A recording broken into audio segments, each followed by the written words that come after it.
Capítulo 6, parte terceira da Lei de Destruição, tópico Flagelos Destruidores, perguntas de 737 a 741.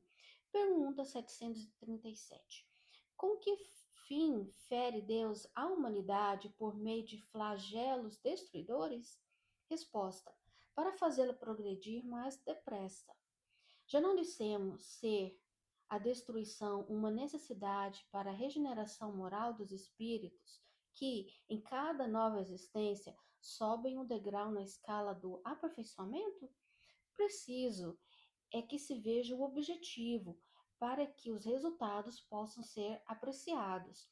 Somente do vosso ponto de vista pessoal os apreciais. Daí vem que os qualificais de flagelos, por efeito do prejuízo que vos causam. Essas subversões, porém, são frequentemente necessárias para que mais pronto se dê o advento de uma melhor ordem de coisas e para que se realize em alguns anos o que teria exigido muitos séculos.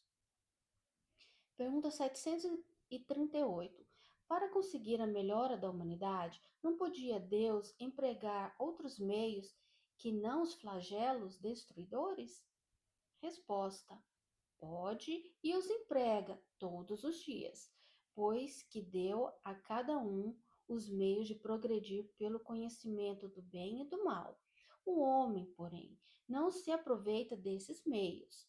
Necessário, portanto, se torna que seja castigado no seu orgulho e que se faça sentir a sua fraqueza. Questão A. Mas esses flagelos tanto sucumbe o homem de bem como o perverso? Será isso justo? Resposta. Durante a vida, o homem tudo refere ao seu corpo. Entretanto, de maneira diversa, pensa depois da morte. Ora, conforme temos dito, a vida do corpo bem pouca coisa é. Um século no nosso mundo, do vosso mundo, não passa de um relâmpago na eternidade. Logo, nada são os sofrimentos de alguns dias ou de alguns meses de que tanto vos queixais. Representam o ensino que vos dá e que vos servirão no futuro. Os espíritos que preexistem e sobrevivem a tudo formam o mundo real. Esses, os filhos de Deus e objetivo de toda a sua solicitude. Os corpos são meros disfarces para que eles aparecem no mundo. Por ocasiões das grandes calamidades que dizimam os homens, o espetáculo é semelhante a de um exército cujos soldados, durante a guerra, ficassem com seus uniformes estragados, rotos ou perdidos. O general se ocupa mais com seus soldados do que com os uniformes deles. Questão B. Mas nem por isso as vítimas desses flagelos deixam de o ser. Resposta: se considerais a vida qual ela é e quão pouca coisa representa com relação ao infinito, menos importância lhe daríeis. Em outra vida, essas vítimas acharão ampla compensação aos seus sofrimentos, se souberem suportá-los sem murmurar. Venha por um flagelo a morte, ou por uma causa comum. Ninguém deixa por isso de morrer, desde que haja soado a hora da partida. A única diferença, em caso de flagelo, é que o maior número parte ao mesmo tempo. Se, pelo pensamento, pudéssemos elevar de maneira a dominar a humanidade e a abrangê-la em seu conjunto, esses tão terríveis flagelos não nos pareciam mais do que passageiras tempestades no destino do mundo. Pergunta 737. Tem os flagelos destruidores utilidade, do ponto de vista físico, não obstante os malos que ocasionam?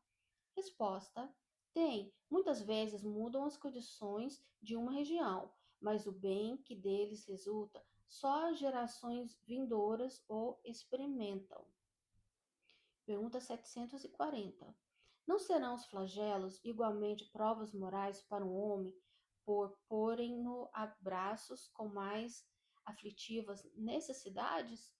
Resposta: os flagelos são provas que dão ao homem ocasião de exercitar a sua inteligência, de demonstrar sua paciência e resignação ante a vontade de Deus, e que lhe oferecem ensejo de manifestar seus sentimentos de abnegação, de desinteresse e de amor ao próximo, se o não domina o egoísmo. Pergunta 741. Dado é ao homem conjurar os flagelos que o afligem? Resposta: em parte é, não, porém, como geralmente o entendem. Muitos flagelos resultam da imprevidência do homem, à medida que adquire conhecimentos e experiência ele os vai podendo conjurar, isto é, prevenir, se ele sabe pesquisar as causas.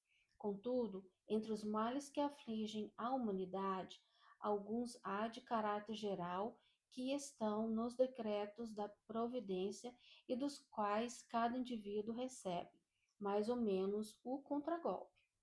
A esses nada pode um homem opor, a não ser sua submissão à vontade de Deus.